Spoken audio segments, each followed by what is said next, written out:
Assalamualaikum warahmatullahi wabarakatuh. Untuk mengawali pembelajaran pada hari ini, marilah kita berdoa terlebih dahulu agar Allah Subhanahu wa Ta'ala mempermudah kita dalam memahami materi pada pertemuan kali ini. Berdoa dimulai. Berdoa selesai. Pada pertemuan kali ini, saya berharap semuanya dapat mengikuti pembelajaran dengan sebaik-baik mungkin dan dalam keadaan sehat walafiat. Dalam pertemuan kali ini, kita akan memahami atau mempelajari tentang puasa fardu dan puasa sunnah. Untuk mengawali pembelajaran, kita harus mengetahui terlebih dahulu apa tujuan dalam pembelajaran kita pada pertemuan kali ini.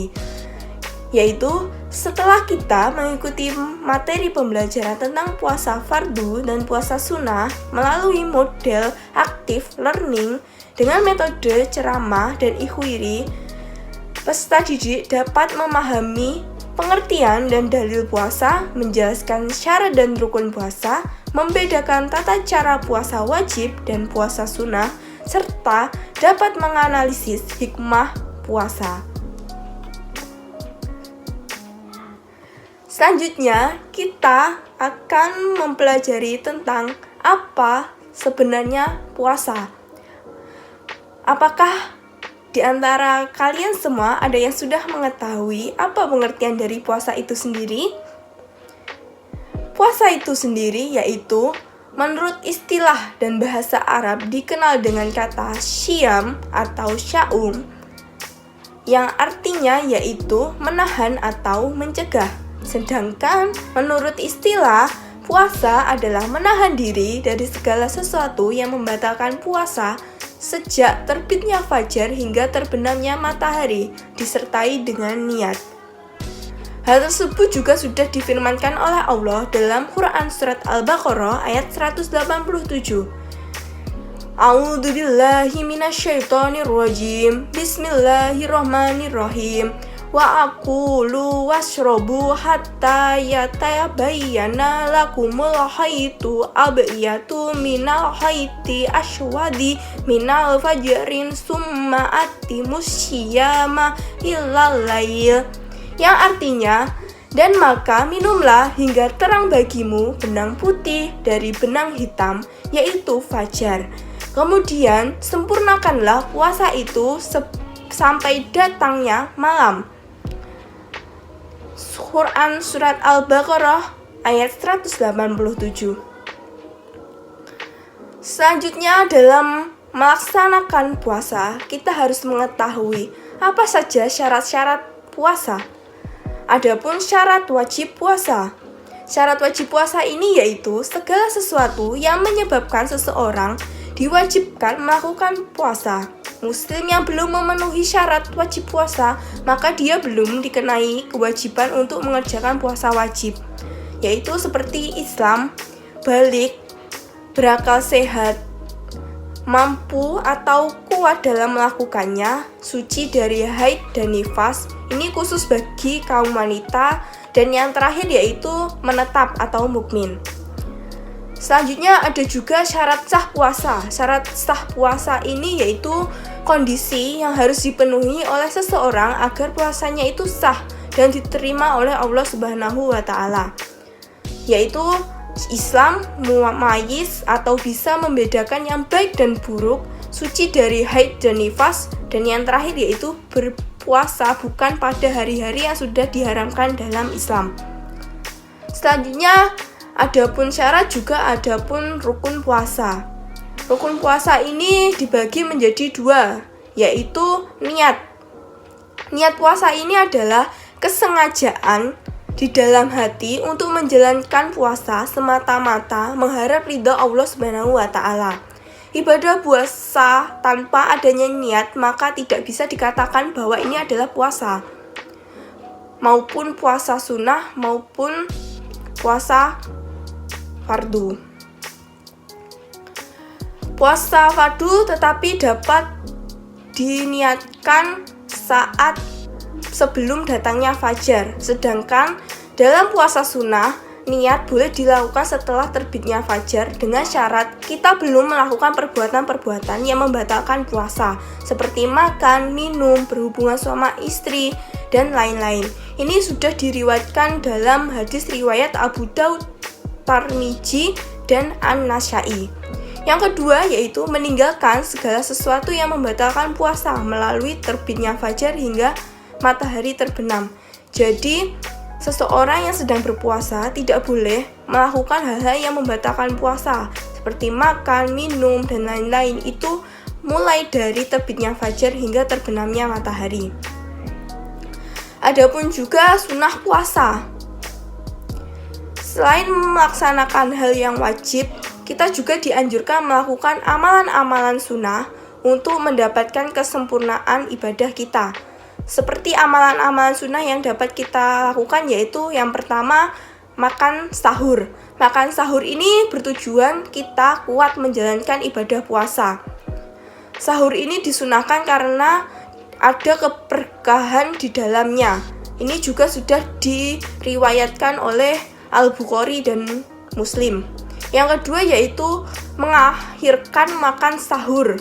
Yang ketiga yaitu menyegerakan berbuka setelah waktu maghrib tiba. Disunahkan berbuka dengan makanan yang manis-manis seperti kurma segar atau kurma matang dengan bilangan ganjil seperti 3. Jika tidak ada, maka dengan air putih saja tidak masalah. Kemudian melaksanakan salat maghrib. Yang keempat yaitu membaca doa ketika berpuasa. Berdoa saat berpuasa merupakan sunnah yang diajarkan Rasulullah SAW. Salah satunya waktu yang mustajab untuk berdoa adalah menjelangnya berbuka atau saat berbuka puasa. Yang kelima yaitu memberi buka puasa atau taftir syaim. Hendaknya ini kita berusaha untuk selalu memberikan iftar atau berbuka bagi mereka yang berpuasa walaupun hanya seteguk air ataupun sebutir kurma saja. Yang keenam yaitu meninggalkan hal-hal yang akan menghilangkan nilai-nilai puasa seperti berdusta, bergunjing, adu domba, berbicara sia-sia dan jorok, serta larangan-larangan Islam lainnya seperti terbentuknya ketakwaan. Inilah tujuan dalam melakukan ibadah puasa. Yang ketujuh yaitu memperbanyak amal saleh, terutama membaca Al-Quran dan bersedekah. Yang terakhir yaitu Iktikaf adalah berdiam diri di masjid untuk beribadah kepada Allah. Rasulullah SWT selalu memberi iktikaf, terutama pada puluhan malam terakhir pada para istrinya juga ikut iktikaf bersamanya. Secara khusus, materi tentang iktikaf ini juga harus kita pahami agar kita dapat melakukannya dalam melakukan amalan saat melakukan ibadah puasa. Adapun juga selanjutnya yaitu hal-hal yang dapat dimakruhkan dalam kita menjalankan ibadah puasa. Ketika kita sedang berpuasa, ada hal-hal yang makruh dilakukan meskipun tidak sampai membatalkan puasa. Antara lain yaitu berkumur-kumur yang berlebihan, menyikat gigi, bersiwak setelah tergelincirnya matahari dengan sengaja, mencicipi makanan walaupun tidak ditelan tetapi telah mencicipi dengan sengaja ataupun tidak sengaja, memperbanyak tidur ketika berpuasa, berbekam atau disuntik, sengaja memperlambat berbuka, padahal waktu sudah tiba untuk melaksanakan buka puasa dan hal itu tidak diperbolehkan. Selanjutnya hal-hal yang dapat membatalkan puasa. Hal ini harus kita hindari karena kita harus berhati-hati jangan sampai melakukan sesuatu yang dapat membatalkan ibadah tersebut. Salah satunya yaitu yang pertama makan dan minum dengan sengaja. Yang kedua murtad atau umat Islam yang keluar dari agama Islam itu sendiri. Yang ketiga yaitu muntah dengan disengaja. Yang keempat yaitu bersetubuh dan melakukan hubungan suami istri di siang hari dengan sengaja. Yang kelima keluar darah haid dan nifas. Yang keenam keluar mani yang disengaja. Yang ketujuh yaitu merubah niat puasa dengan sengaja. Dan yang terakhir yaitu hilang akal karena mabuk, pingsan, atau gila. Selanjutnya, ada pun juga hal-hal yang memperbolehkan kita tidak melakukan ibadah puasa. Memang melaksanakan puasa, apalagi di bulan Ramadan, merupakan kewajiban bagi setiap umat muslim yang tidak boleh ditinggalkan. Namun karena halangan atau uzur tertentu yang tidak dapat dilaksanakan atau tidak dapat dihindari, memang hal itu tidak dapat kita pungkiri. Kesulitan-kesulitan yang dapat menghalangi puasa ini disebut dengan uzur atau syar'i. Orang yang mendapatkan halangan atau uzur tersebut diperbolehkan tidak berpuasa. Halangan ini yang menyebabkan puasa Ramadan dihodok pada hari-hari lain, yaitu yang pertama, boleh tidak berpuasa tetapi harus menghodok puasanya. Yaitu yang pertama seperti orang-orang yang sakit, yang jika dipaksa berpuasa, sakitnya itu malah bertambah parah, maka dia boleh berbuka puasa. Yang kedua yaitu dalam menjalankan perjalanan jauh atau musafir, jika berpuasa yang bersangkutan akan menemui kesukaran, jarak perjalanan yang membolehkan meninggalkan puasa Ramadan. Sama dengan jarak yang memperbolehkan mengqashar salat atau musyafah qashar. Hal ini juga sudah dijatuhkan dalam Quran surat Al-Baqarah ayat 184. Adapun juga khusus bagi wanita, haid dan nifas juga merupakan halangan berpuasa, mewajibkan menghodok. Bahkan orang yang sedang haid atau nifas haram baginya berpuasa. Dalam hadis yang diriwayatkan Al-Bukhari dan Muslim dari Aisyah, ia berkata bahwa kami sedang haid di masa Rasulullah SAW, maka kami disuruh menghodok puasa, tetapi tidak disuruh menghodok salat. Hadis riwayat Al-Bukhari. Selanjutnya yaitu boleh tidak berpuasa tetapi harus mengganti dengan membayar fidyah, yaitu semua halangan yang membuat seseorang tidak sanggup melaksanakan puasa, seperti yang pertama, orang yang lanjut usia atau sudah tua. Yang kedua yaitu sakit menahun sehingga tidak mungkin dapat menghodok puasa di hari-hari lain. Yang ketiga yaitu perempuan yang sedang hamil. Hal ini diperbolehkan. Yang keempat yaitu ibu yang menyusui anak. Yang kelima yaitu orang yang mempekerjakan tidak memungkinkan dapat berpuasa dan tidak dapat menghodok di hari-hari lain. Ini juga sudah diriwayatkan dalam Al-Baqarah ayat 184. Adapun ukuran fidyah yang diberikan ialah semisal dengan kebutuhan makan selama 1 hari, yaitu sekitar 3/4 liter. Bagi wanita hamil atau menyusui anak, ulama dalam mazhab Syafi'i berpandangan sebagai berikut. Kalau mereka takut puasa akan mengganggu kesehatan dirinya sendiri, wajib menghodok seperti orang sakit. Adapun juga kalau mereka takut puasa akan mengganggu kesehatan dirinya dan anaknya, wajib menghodok seperti jika hanya takut terganggu kesehatan dirinya sendiri.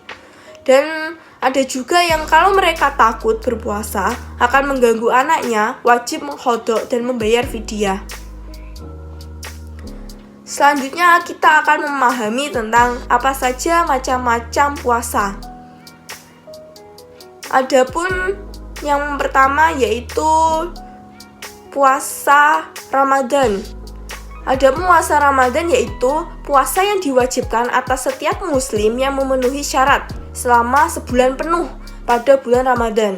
Puasa Ramadan termasuk salah satu puasa wajib yang harus dilakukan oleh segenap kaum muslimin. Bulan ini merupakan bulan yang sangat berkah, penuh dengan ampunan Allah SWT dan rahmatnya. Di dalamnya terdapat malam yang lebih mulia dari 1000 bulan, yaitu malam Lailatul Qadar. Begitu pula Al-Quran yang diturunkan pertama kali di salah satu malam pada bulan ini.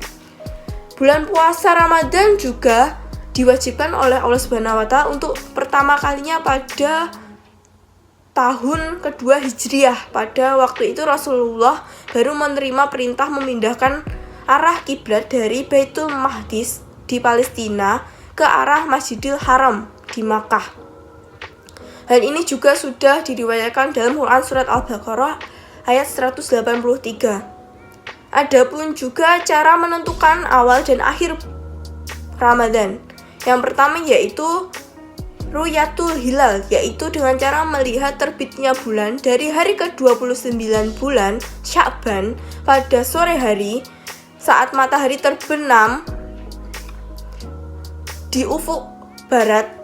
Apabila pada saat itu bulan sabit dapat terlihat meskipun sangat kecil dan hanya dalam waktu yang singkat, maka ditetapkan bahwa mulai malam ini umat Islam sudah memasuki tanggal 1 Ramadan, yaitu bulan Sya'ban, umurnya 29 hari, bukan 30 hari. Dan ini juga sudah diriwayatkan dalam Quran Surat Al-Baqarah ayat 185 dan hadis riwayat Daud. Yang kedua yaitu Istikmal, yaitu menyempurnakan bilangan bulan Sya'ban atau bulan Ramadan menjadi 30 hari. Hal ini dilakukan bila Ru'yatul Hilal tempat atau kurang jelas karena tertutup awan atau sebab lain. Hal ini juga sudah diriwayatkan dalam hadis An-Nasa'i dan Quran Surat Al-Baqarah ayat 185. Yang ketiga yaitu hisab, yaitu memperhitungkan peredaran bulan dibandingkan dengan peredaran matahari. Ini juga sudah diriwayatkan dalam Quran dan hadis riwayat Al-Tirmidzi dan Muslim. Adapun amalan sunnah pada bulan Ramadan yaitu seperti salat tarawih, salat witir dan salat sunnah. Jika kelebihan rezeki bersedekah, memperbanyak membaca Al-Quran atau tadarus, iktikaf di masjid untuk beribadah. Selanjutnya yaitu kita akan memahami tentang puasa nazar, yaitu puasa nazar yang sesuatu yang dari yang tidak wajib menjadi wajib atau ikatan janji yang diperintahkan untuk melaksanakannya. Jadi puasa nazar adalah puasa yang telah dijanjikan oleh seseorang karena mendapatkan sesuatu yang kebaikan. Hal ini juga sudah diriwayatkan dalam Quran Surat Al-Hajr ayat 29. Adapun hukum puasa nazar yaitu puasa nazar yang telah dijanjikan oleh orang yang bersangkutan untuk dilaksanakan, maka hukumnya wajib. Dan demikian jika yang bernazar tidak melaksanakan puasa, maka ia akan berdosa. Puasa nazar ini terjadi karena seseorang telah berjanji akan berpuasa jika ia mendapatkan sesuatu yang menggembirakan atau kebaikan. Misalnya, jika saya naik kelas, maka saya akan berpuasa selama 3 hari. Pada dasarnya puasa ini bukan puasa wajib, tetapi karena sudah dinazarkan, maka menunaikannya adalah kewajiban. Selanjutnya kita akan memahami tentang puasa kafarat. Pengertian dari puasa kafarat ini sendiri yaitu denda atau tebusan. Dengan demikian, puasa kafarat adalah puasa yang dilakukan dengan maksud untuk memenuhi denda atau tebusan. Melakukan puasa kafarat hukumnya wajib. Adapun macam-macam puasa kafarat yaitu seperti puasa yang dilaksanakan karena melanggar larangan haji. Selanjutnya kita akan memahami tentang puasa kafarat. Puasa kafarat adalah denda atau tebusan. Dengan demikian, puasa kafarat adalah puasa yang dilakukan seseorang dengan maksud untuk memenuhi denda atau tebusan. Pelaksanaan puasa kafarat ini menjadi hukumnya wajib. Adapun juga macam-macam puasa kafarat. Yang pertama yaitu puasa yang dilaksanakan karena melanggar larangan haji, yaitu bagi orang yang melaksanakan ibadah haji dengan cara tamatu atau hiran, wajib membayar denda berupa menyembelih 1 ekor kambing atau domba. Apabila tidak mampu, dia wajib berpuasa selama 3 hari ketika masih di tanah suci dan 7 hari setelah sampai tanah kelahirannya. Yang kedua yaitu apabila seseorang berjanji untuk melaksanakan sesuatu tetapi tidak memenuhi, maka dia wajib membayar kafarat, yaitu puasa 3 hari ketika tidak mampu memberi makan 10 orang miskin. Yang ketiga yaitu puasa kafarat karena sumpah zihar. Sumpah zihar ini adalah seseorang suami yang menyerupakan istrinya sama dengan punggung ibunya. Jika dia ingin berdamai, maka dia wajib membayar kafarat, yaitu puasa 2 bulan berturut-turut sesuai dengan firman Allah dalam Quran surat Al-Mujadilah ayat 3 sampai ayat keempat. Yang keempat yaitu puasa kafarat karena membunuh tanpa sengaja, yaitu puasa 2 bulan berturut-turut. Dan yang kelima yaitu puasa kafarat karena hubungan suami istri di bulan Ramadan dengan sengaja pada saat puasa, yaitu puasa 2 bulan berturut-turut. Kafarat bagi orang yang melakukan pelanggaran ini ada 3 tingkatan, yaitu yang pertama membebaskan budak belian, yang kedua bila tidak mampu membebaskan hamba sahaya harus berpuasa 2 bulan berturut-turut. Yang terakhir yaitu bila berpuasa selama 2 bulan juga tidak kuat, harus memberikan sedekah kepada fakir miskin dengan makanan pokok yang mengenyangkan. Jumlah fakir miskin yang harus disedekahi adalah 60 orang dan masing-masing 3/4 liter per harinya. Selanjutnya yaitu kita akan memahami tentang puasa sunnah. Puasa sunnah adalah puasa yang apabila dilaksanakan mendapatkan pahala dan apabila ditinggalkan tidak mendapatkan dosa. Adapun macam-macam puasa sunnah yaitu yang pertama puasa 6 hari pada bulan Syawal. Yang kedua yaitu puasa Senin dan Kamis. Dan yang ketiga yaitu puasa Daud. Puasa Daud ini yaitu puasa yang dilaksanakan oleh Nabi Daud. Tata caranya dengan puasa berselang. Maksudnya 1 hari puasa, 1 hari tidak melakukan puasa. Puasa ini merupakan puasa sunnah yang paling utama. Dan yang keempat yaitu puasa Arafah. Puasa Arafah ini yaitu puasa yang dilaksanakan pada tanggal 9 Dzulhijjah. Puasa ini dapat menghapus dosa selama 2 tahun, yaitu 1 tahun yang telah lalu dan 1 tahun yang akan datang. Dan yang kelima yaitu puasa Asyura atau 10 Muharram. Dan yang keenam yaitu puasa Muharram. Bulan Muharram adalah bulan yang dianjurkan untuk memperbanyak puasa. Dan yang ketujuh yaitu puasa tengah bulan pada setiap tanggal 13, 14, 15 bulan Qomariyah. Puasa ini bisa disebut juga puasa putih karena pada tanggal-tanggal tersebut bulan bersinar penuh atau hampir penuh, tidak terhalangi oleh bayangan bumi, sehingga bumi menjadi terang. Dan yang terakhir yaitu puasa pada pertengahan bulan Sya'ban atau nisfu Sya'ban. Kemudian kita akan memahami tentang puasa haram. Puasa haram yaitu puasa yang apabila dikerjakan berdosa dan apabila ditinggalkan berpahala.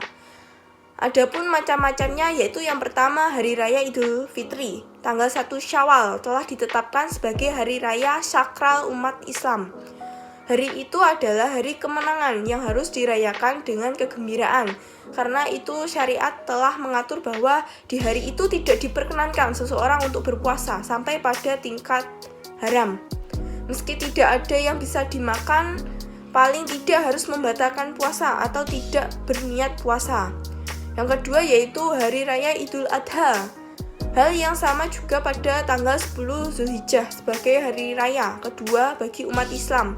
Hari ini diharamkan untuk berpuasa. Pada umat Islam disunahkan untuk menyembelih hewan kurban dan membagikannya kepada fakir miskin dan kerabat serta keluarga agar semua bisa ikut merasakan kegembiraan dan menyantap hewan kurban itu dan merayakan hari besar. Yang ketiga yaitu hari Tasyrik. Hari Tasyrik adalah tanggal 11, 12, dan 13 di bulan Dzulhijjah. Pada 3 hari ini umat Islam Muslim masih dalam suasana perayaan Hari Raya Idul Adha, sehingga masih diharamkan untuk berpuasa. Pada 3 hari ini masih diperbolehkan untuk menyembelih hewan kurban sebagai ibadah yang disunahkan sejak zaman Nabi Ibrahim alaihissalam. Yang keempat yaitu pada hari Syak. Hari Syak adalah tanggal 30 Sya'ban. Bila orang-orang ragu tentang awal bulan Ramadan, Karena hilal atau bulan tidak terlihat, karena itu tidak ada kejelasan apabila sudah masuk bulan Ramadan atau belum. Ketidakjelasan ini disebut syak, dan secara syar'i umat Islam dilarang berpuasa pada hari itu. Dan yang kelima yaitu puasa selamanya atau puasa dahri, diharamkan. Hal ini sangat diharamkan bagi seorang untuk berpuasa terus-menerus setiap hari. Meski dia sanggup untuk mengerjakannya, tetapi memang tubuhnya kuat, tetapi secara syar'i puasa ini tidak diperbolehkan, seperti dilarang oleh Islam. Bagi mereka yang ingin puasa seperti ini, itu Rasulullah SAW menyarankan untuk berpuasa seperti puasa Nabi Daud saja, karena sehari puasa dan sehari berbuka. Dan yang terakhir yaitu puasa wanita haid atau nifas. Wanita yang sedang mengalami haid atau nifas diharamkan mengerjakan puasa karena kondisi tubuhnya yang sedang dalam keadaan tidak suci dari hadas besar. Apabila tetap melakukan puasa maka berdosa hukumnya. Bukan berarti mereka boleh bebas makan dan minum sepuasnya, tetapi harus menjaga kehormatan bulan Ramadan dengan kewajibannya menggantinya di hari yang lain, yang diperbolehkan hari-hari yang untuk melakukan ibadah puasa. Selanjutnya kita akan memahami tentang puasa makruh. Puasa makruh yaitu puasa yang apabila dikerjakan tidak berdosa dan apabila ditinggalkan atau tidak berpuasa malahan akan mendapatkan pahala. Puasa makruh ini seperti yang pertama, puasa yang dilakukan pada hari Jumat kecuali beberapa hari sebelumnya telah berpuasa. Hal ini didasarkan pada hadis Nabi Muhammad SAW. Yang kedua yaitu puasa sunnah pada paruh kedua bulan Sya'ban. Puasa ini mulai tanggal 15 Sya'ban hingga akhir bulan Sya'ban. Namun bila puasa bulan Sya'ban sebulan penuh justru akan merupakan sunnah dalam melakukannya. Selanjutnya kita akan mengetahui apa saja hikmah puasa. Puasa sangatlah mendapatkan pahala yang luar biasa. Oleh karena itu, puasa sangat mengajarkan dan melatih diri kita agar disiplin waktu, lebih peduli kepada sesama, membuktikan ketaatan kita kepada Allah Subhanahu wa Ta'ala, menumbuhkan kesadaran dengan betapa besarnya nikmat Allah yang dianugerahkan kepada kita, dan membuat kita itu menjadi hamba yang sangat takwa dan sangat ingin selalu beribadah dan menjalankan semua kewajiban-kewajiban yang telah ditentukan oleh Allah Subhanahu wa Ta'ala. Itu yang dapat saya sampaikan tentang materi puasa fardu dan puasa sunnah. Semoga dengan penjelasan saya pada hari ini anak-anak dapat memahami tentang materi tersebut, dan semoga apa yang telah saya sampaikan dapat bermanfaat dan dapat diterima. Wassalamualaikum warahmatullahi wabarakatuh.